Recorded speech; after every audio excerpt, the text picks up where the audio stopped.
Inggih kula pun Prabu Bisawarna. Menawi wonten duna dungkapipun para kadang Nalindra Sewu Negari kula nyuwunaken pangapunten Raden Werkudara. Iya, ora dadi pangapa sinuwun. Dina iki aku temekana Singgalapura uga ora beda kaya rikala semana aku njaluk tulung Ratu Sewu Negara dadi pangombyonge Kakang Badrana yanggune bakal ndhawuhake putrane. Inggih kula sagah minangka dados pangombyongipun temanten saking Karangan Demel ngiras pantes badhe ngalap berkah pamong luhur inggih Kyai Nayantaka. Yen to mangono hayu enggal mangkat dina iki tumeka Karang Kadempel. Monggo Raden pun derek.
Pangling iki ndaraku Janaka karo Bathara Rada Kakang Semar. Ya ulun kadangmu sudah pangudal-udal Kakang Semar.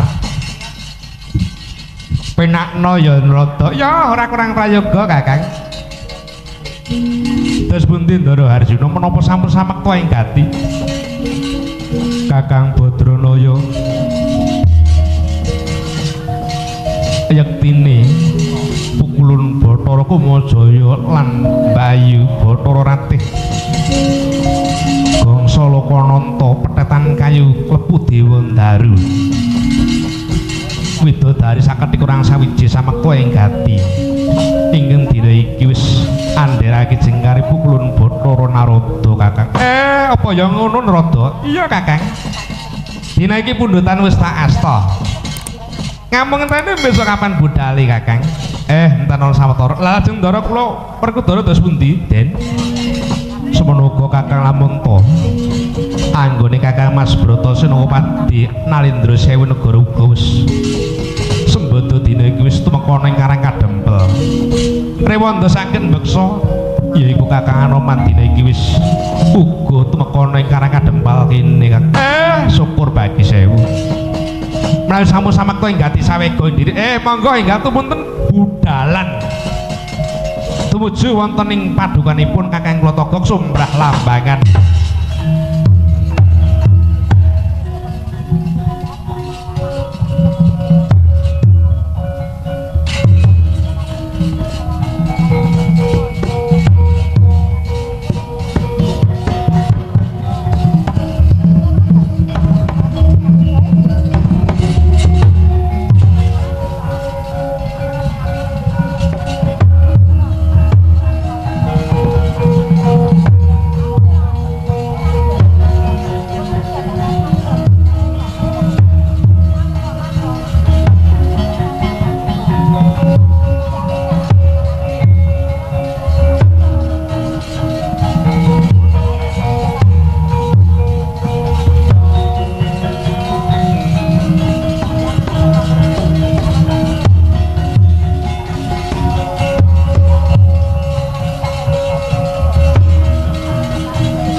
wis suwe anggonku gandrung marang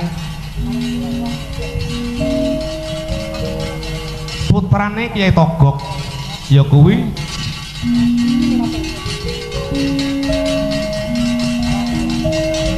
Loro Temon.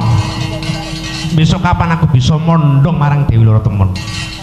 Wanguning tengahing wengi iki aku kudu bisa dusta marang Dewi Loro Temon. Loro Temon aja kaget kowe tak dusta.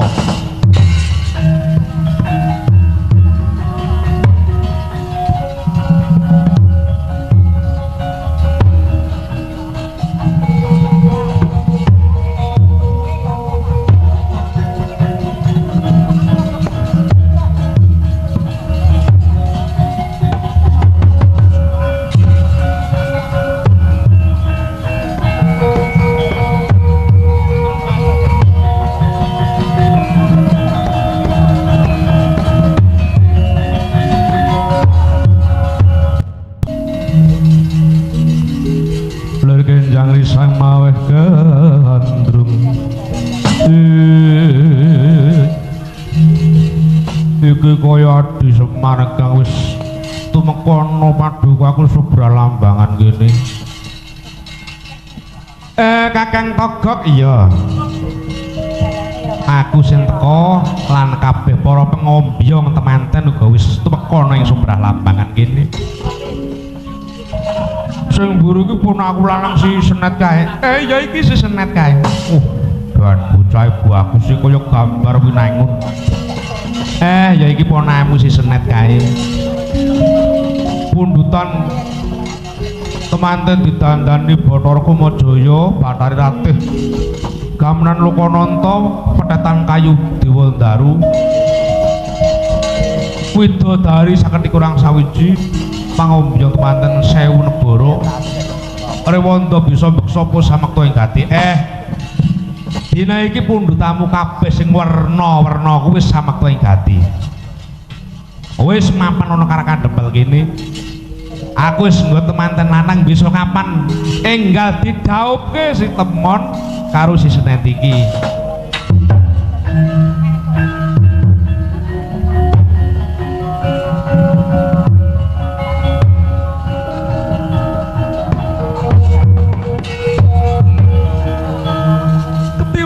Ki Lurah.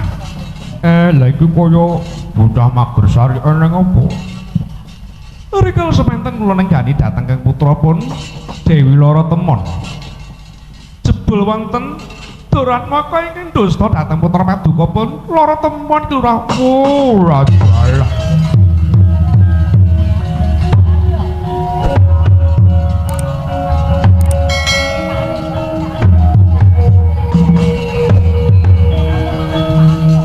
Kedrawasan di Semar. Kedrawasan apa piye? Lagi wae didhauke si Temon karo si Senet. Lah kok bapak nglayoni jujul nusuli. Iki dina ponamu si Temon didusta Duratmaka. Didusta? Iya, Senet tututana Duratmaka iki ngestaken dawuh.